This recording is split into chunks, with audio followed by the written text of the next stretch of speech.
everybody.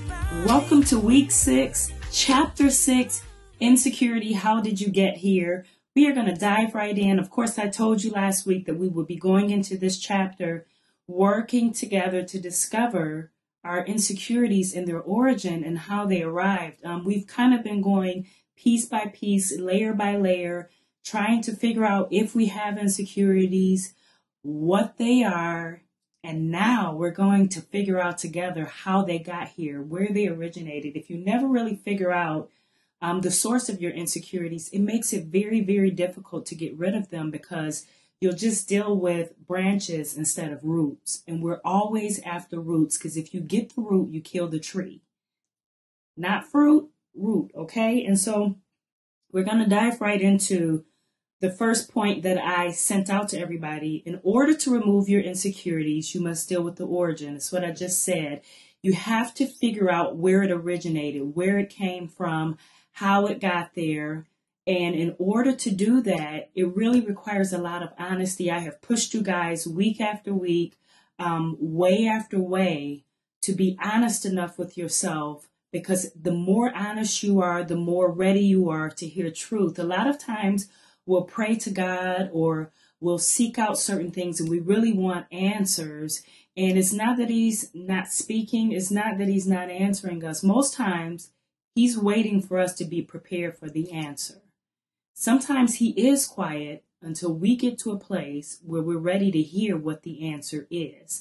A lot of times, if we really knew what the answer was beforehand, before we were ready for it, it would produce offense, it would produce anger, it would produce unbelief. We would look at God like, what are you talking about? And so a lot of times our prayer is about him just waiting for us to get to the place where we can hear things that we may not want to hear, inconvenient truths. And so I am always pushing you to be honest. Yes, it's hard. Yes, it's difficult to feel certain things you've suppressed, but it is absolutely 100% worth it. And so on to the next point. We often suppress the painful and uncomfortable memories responsible for our insecurities, but suppression does not equate to inactivity. The effects of these memories still operate in our lives, mostly at a subconscious level. We work very hard to keep memories that we're not really ready to deal with. A lot of times, I actually talked to someone before. I talked to 2 family members. Okay, they were siblings. And they were trying to work through some issues that they'd gone through with their mother and their father. Okay, and so one of the siblings specifically remembers the mother saying very mean and cruel things to the other sibling, like very mean and very cruel things about them. And when I talked to the other sibling, she absolutely had no recollection of it. She's like, I don't remember that. Then this happened again with another sibling. There was 5 children, and the father was very abusive, verbally, even physically. He was very abusive to his children, very angry. And one of the sisters in the family said, I don't know what they're talking about. He was a great father. And what happens in those instances is sometimes the pain of those moments where maybe the father was lashing out and abusing the children and calling them names, or the mother in this instance was lashing out and verbally abusing her children, sometimes to endure very painful moments, we absorb it in the moment and then we just allow it to go subconsciously in a place to where we don't think about it, we don't talk about it, but it is very much still there. It is very much still affecting the way we think, the way that we feel, the decisions that we make. A lot of times, the decisions that we make become a method of not confronting it or not feeling it or not remembering it, or we seek out certain desires and things and we find certain addictions to keep us from feeling things that cause fear or anxiety or trauma. And so just because you're not aware of what it is or you're not talking about it does not mean that it's not there and that it's not affecting or directing your life currently. Okay?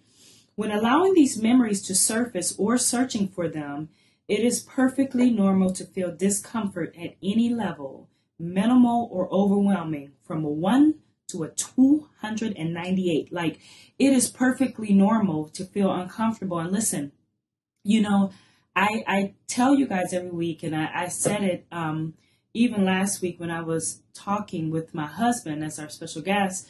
I am still in process right with you all. It's like the way that my life is. I'll overcome one thing, and then God is like, great, I'm glad you got through that, because that was just getting you ready for this. And so I'm very much in process with you all. I have reached a certain level of security to where he can begin to share things with me, and I continue confronting areas of my life. And let me tell you something, with every new revelation, sometimes there are feelings that you just feel completely overwhelmed with what your issues are, especially if they've been there a long time and you did not know.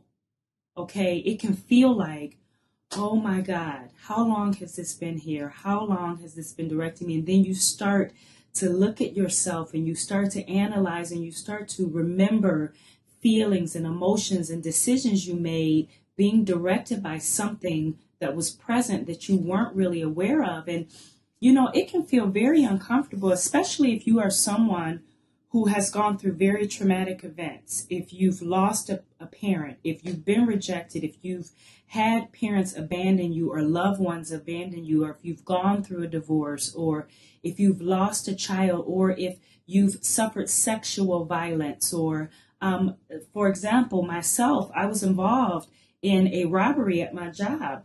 There was a former employee, him and his cousin, decided to come in at 6:30 in the morning.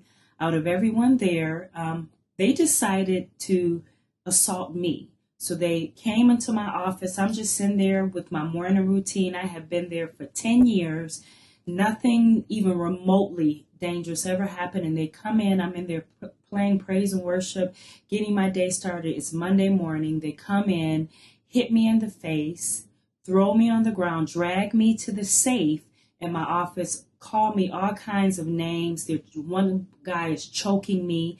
They push me to the safe, make me open the safe.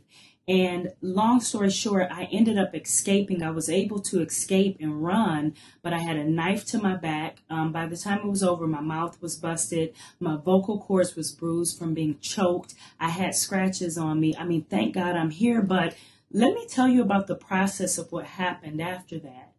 I was so shocked and traumatized and so upset and so just, it was such a shock to my reality. What ended up happening is you just bounce back because you have to just bounce back. And so what I ended up doing was I took 2 weeks off of work. I stayed home. I kind of came down.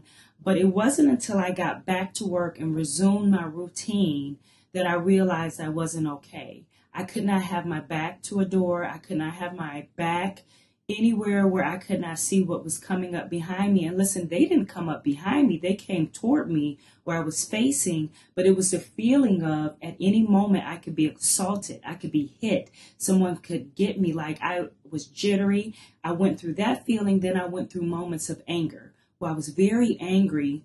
And I felt like, man, God, where were you at? Like, you just didn't protect me at all. So I went through a lot of different emotions because it was a shock to my reality that something that I did every day now opened the doorway for something very dangerous. And God had to take me through a process of healing. He had to really allow me to feel the emotions that were associated with being traumatized in that way to reveal to me truth. The reality is, in all my life, I've never felt an overwhelming sense of peace come over me like I did in that moment. As I lay there on the ground, as they're emptying out the safe, and I'm saying, God, am I going to die like her? Are they going to kill me? And I'm laying there on the ground, and all of a sudden, I felt such an overwhelming sense of peace, like nothing I can ever describe to you. It was almost as if someone had given me a strong sedative. And I heard a voice say, get up and run. And listen, you guys, I was frozen on that ground. I couldn't move.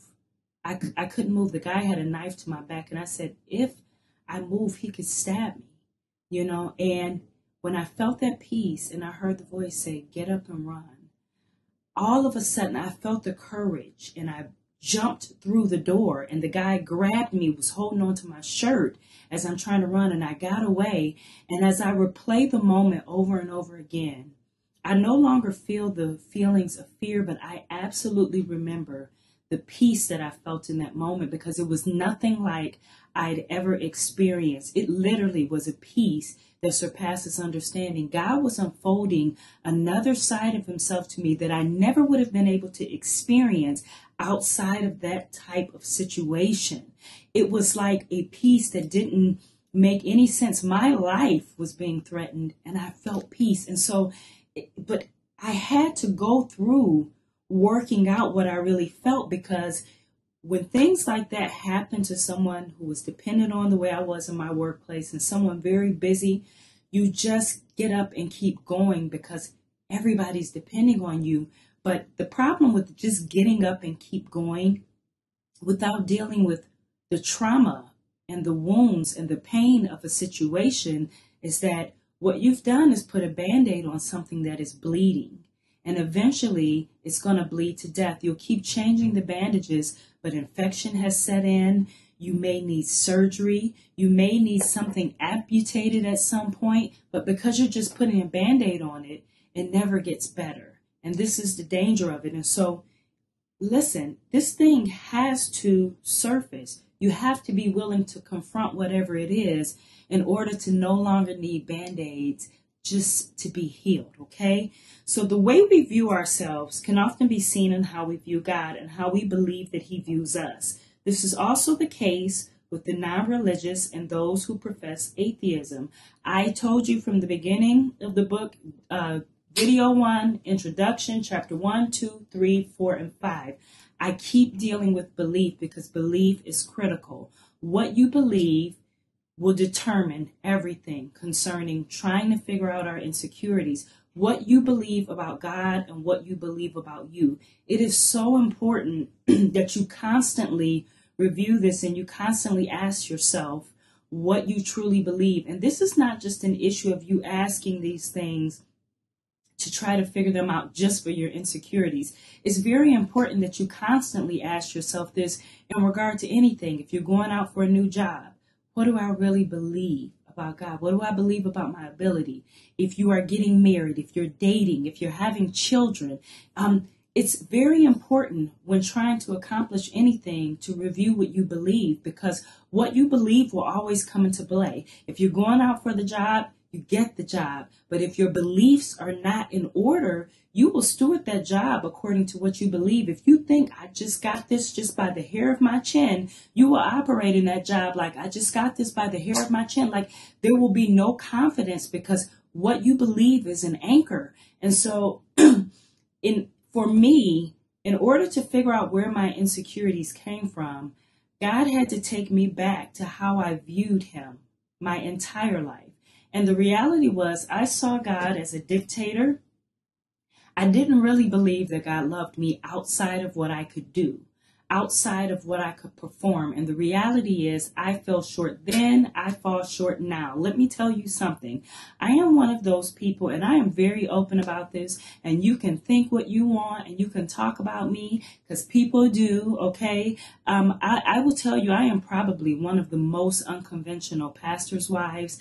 If there is a mold, I'm not in it. I probably broke it somewhere along the line. Like, I'm so real sometimes it can be offensive because people feel like you're a pastor, you're a pastor's wife, you're in a leadership position, you just shouldn't say certain things. Listen, I say what the ones who you're looking at thinking are perfect are also thinking and feeling. I just say it, okay? Because guess what?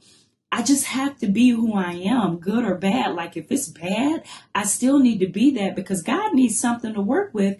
And for those of you who don't like it, you can say, I remember when I couldn't stand her. Look how far she's come. See, if I'm hiding things, you don't get to see my progress because I'm nowhere near perfect. And I'm telling you right now, listen, I'm one of those people. I'm the most courteous person in person, like in the store. If you've got 2 items and I've got 355, I'm going to let you get in front of me. Even if you have like 354 and I have 355, I'm going to let you get in front of me. If you're short at Dunkin' Donuts and you really want this coffee and you're like 30 cents short, I've got you. Okay. I'm paying for it. Okay. Like most courteous person ever. But when it comes to driving, there's something really bad that happens. And I have been trying to work on this since age 16. It has been 22 years and it has not really gotten any better. It's morphed into more of a refined issue with my driving. Like when I was really young, I would roll down my window and say things to people. Now I don't. Now it's just graduated to a look. Like I will literally drive up next to you at the light and just look at you like this. And when a person's windows is tinted, it makes me mad because I don't know if they can see me looking. Like I'll slow blink on them too, because the driving, I don't know what it is. Like I'll come straight out of church and church will be awesome. And I will have prayed and prophesied and laid on the altar and cried the whole service and see the Shekinah come in and angels coming down, feeding me breadcrumbs on my tongue and singing in my ear. And it's like the best moment. And then I get in my car and I want to continue the experience. So I cut on some worship music and I'm in there. Me and my kids are singing, "You're a good, good father.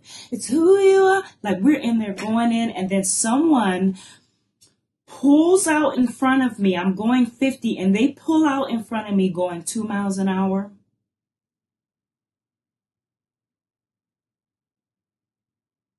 Man, something happens, y'all. Like the whole presence just leaves the car. The whole presence leaves. Because I have literally broken a few car horns. I've laid on them, like laid my body prostrate while I'm driving on the horn. Something happens with me and this driving. I'm trying to tell you all, like, I don't know what it is, but that's my weakness, okay? Like the driving thing, like I'm just being honest. No, I don't need to go to road rage because it's not road rage. It's road upset. It's just road upset. It's not rage. It's road upset. That's my issue. I'm just being honest with you guys, okay? So I don't know how I got off on that, but now you know, don't hold it against me and don't pull out in front of me on the street, okay? Don't do it or you're going to see something that will make you pray for me very hard. Okay, so listen, now would be a good time to be honest with yourself concerning your view of God. Listen, whatever your view of God is, even if it's, I just don't know him, even if it's, I just don't like him. Like, let me tell you something about church people. If you've ever been in church, any part of your life, we're so afraid to say things like that. Like, we're so afraid to tell God, I am angry with you, or I don't like you, and I don't want to talk to you, and I don't trust you, I don't believe in you. Like, we're so afraid to say those things because they seem blasphemous. But let me tell you something about God. If you're even thinking that, he already knows it. That scripture that says he's no respecter of persons, persons in that scripture means masks. It means when we're wearing a mask, when we're putting on something other than what we truly are and coming to him, you're not going to get the response you're seeking because he wants the real you. And if the real you is saying, I'm angry with you, you let me down, you dropped me, I am very disappointed, I don't understand how this is possible if you are who you say you are. Whatever you're feeling, even if it's all good, you need to constantly present that. You need to be honest with yourself and then honest with him. And that's where the work starts. It wasn't until I stopped hiding behind all of these things that I thought was expected because of church. And I just came to God and said, I am so mad. I'm so mad. I went through a season of all this disappointment and I would try to get before God in prayer.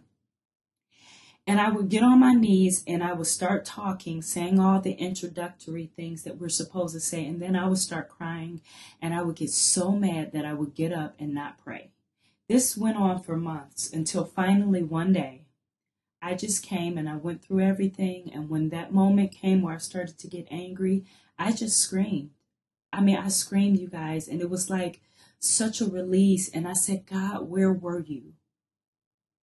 It was one of the realest moments I've ever had. And it was literally life changing because what I couldn't hear for months, I was able to hear then by being honest. Because he's not going to deal with the you that you're pretending to be. He's going to deal with the you that you really are, even if it's the most horrible you that you think. That's who he wants. He doesn't want anything that's not really you. So now is a good time to be honest with yourself concerning your view of God. Now would be also a good time to consider your home life. Be honest concerning the strengths and weaknesses of how you were raised and any predominant memories that stand out. Listen, it's okay to assess how we were parented, how we were raised, even if it wasn't by mom and dad, if it was by grandma, aunt, uncle, whoever. It is very imperative that you go back to your earliest memories as a child and start to compare the traits that was in your parents to the ones that are in you, to be able to see, to be able to view some of the things that you probably inherited, or some of the things that you now know maybe as a parent that your parent fell short. Listen, I felt like I had the best parents in the world. Sure, they had their shortcomings and their weaknesses that I was aware of as a child, but I felt like, man, I had the best mom and dad, especially when I got around friends who may not have had the same type of parents or who may have been missing a mom or a dad. I felt like, man, I've got the best thing in the world. But it wasn't until I got married and began to face certain challenges that I recognized some of the dysfunctions in my parents' marriage, or when I had children and started to assess their needs in relation to how me and my husband was able to provide for them, that I began to see some of the dysfunctions in my parents. And to this day, yes, I still had rock star parents, but nobody is perfect. And it is very important that you're able, without dishonoring them or feeling as though you're dishonoring them, to be able to say, you know what? My mom didn't teach me this and she wasn't good at that. My dad wasn't there, or he didn't teach me this, or he wasn't good at that. It is very important that you're able to make assessments and be honest about these things in order to grow and to make changes. Hold on, guys. I have a little visitor. And we're back. All right. Okay, and so also the nature and quality of how we were raised in our formative years is a large factor and often the source of many of our deepest insecurities and fears. Of course, I talk about it in the chapter, and I said this was really a very difficult chapter for me to write initially. I went back several times and changed certain things and reworded them because as I wrote it, it was very raw initially. And when I say raw, writing this book was also a healing process for me. So I was working out certain feelings and emotions and unresolved things as I wrote. A lot of it was done and had healed and was resolved, but certain memories and things, God was bringing them back to me as I wrote, and I was having to work out the emotions as I wrote. And so some of it was raw at first, and then I went back and said, I don't really want to offend anyone because I really love everybody. I have nothing against anyone, but it was important to me that I say it in a way that it was true. It was truth. It was my truth. I did not discredit myself or anyone else. And it was difficult to kind of be honest in that way because I love people and you kind of worry about hurting others or them misunderstanding your true motives and intentions. And let me clarify, my motives and intentions are always to help people, to see people heal, and to honor God, and for him to say, well done, because that matters to me more than anybody, that I fulfill what he's entrusted me with, and he can look at it and say, I am so proud of you. Like, guys, that is the goal of everything that I do, the goal of my life. It is why I sacrifice over and over again, because, man, I love him so much, and I just want him to say, man, you did it the way I gave it to you. Like, guys, the coolest feeling ever. And so I had to really be honest and really pour my heart out in this, as the next chapter, as you'll see, equally as hard to share certain details of my life, but I did it because I know that it's helping people. And if you can never be vulnerable about the things that you've gone through, guess what? You went through them for nothing. If they're not helping anybody other than you, you are missing out on an opportunity to get the answer to why. When we're going through things, we're saying, why? But then years later, when you're helping people and they're benefiting from it, it is the best thing in the world, guys. And so the one last point that I have, if you have at least one memory or feeling surface that was not present before this is growth. Sometimes we look for all of these memories and a flood of emotions and different things. It doesn't have to be that way. If it's just one memory that you didn't have before, or one feeling that you didn't have before, or one feeling that you had at one time that you may go bye-bye and now it's back, this is growth, and this is what we're after. And so, listen, stick with it, stay with it, no matter how uncomfortable, no matter how frustrating, stick with it and stay with it. You are growing and you are changing.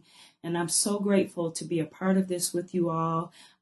Reflect on your journal notes, reflect on your journal moments. If you are not journaling, listen, it's not too late to journal the rest of the chapters, because even if you can only get out one sentence, this is good because it's something you can go back and look at. Don't depend on your memory.